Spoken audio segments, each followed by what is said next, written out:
एक गांव में दामोदर नाम का एक गरीब मजदूर रहता था। उसकी पत्नी का बहुत पहले ही बीमारी के कारण देहांत हो गया था। उसके बेटे का नाम सूरज था।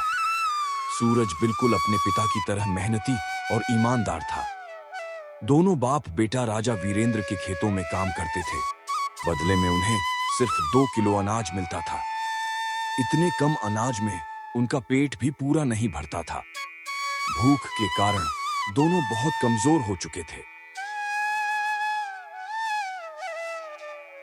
एक दिन सूरज बोला, बाबा, हमें किसी और शहर जाकर काम करना चाहिए। इससे तो मरना अच्छा।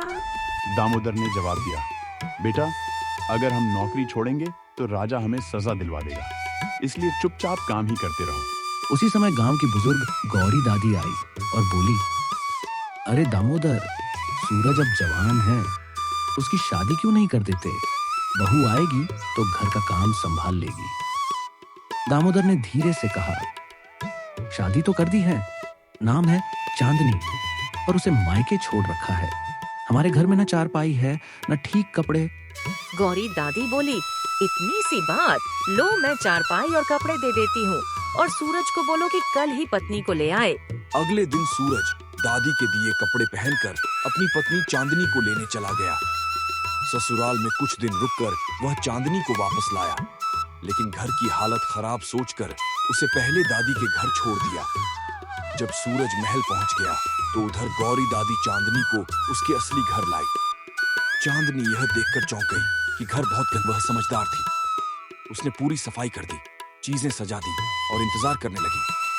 शाम को सूरज और दामोदर 6 किलो अनाज का बोरा लेकर लौटे। घर साफ देखकर दोनों खुशी से फूले नहीं समाये। चांदनी बोली, इतना कम अनाज, आप लोग राजा से अधिक क्यों नहीं मांगते? पहले तो दामोदर डर गया, पर चांदनी ने हिम्मत दी। हक मांगना गलत नहीं होता। एक दिन चांदनी को घर के बाहर एक सोने का कंगन मिला। कुछ समय बाद ढोल नगाड़ों से पूरे नगर में घोषणा हुई, रानी का कंगन चोरी हुआ है, जो देगा उसे बड़ा इनाम मिलेगा। चांदनी बोली, कंगन रानी का ही है, इसे राजा को लौटा दो। दामोदर कंगन लेकर राजा के पास गया। राजा बहुत प्रसन्न हुआ और बोला, इनाम मांगो। चांदनी की सलाह पर दामोदर ने कहा, हमें थोड़ी जमीन दे दीजिए ताकि खेती कर सकें। राजा ने 5 बीघा जमीन दिलवा दी। सूरज खेती करने लगा और दुकान भी चलने लगी। कुछ ही वर्षों में परिवार बहुत धनी हो गया। अब उनके घर में किसी चीज की कमी नहीं थी। और ये सब हुआ सिर्फ ईमानदारी और चांदनी की समझदारी से। सीख, मेहनत प्लस हक की आवाज प्लस समझदारी जिंदगी बदल देती है।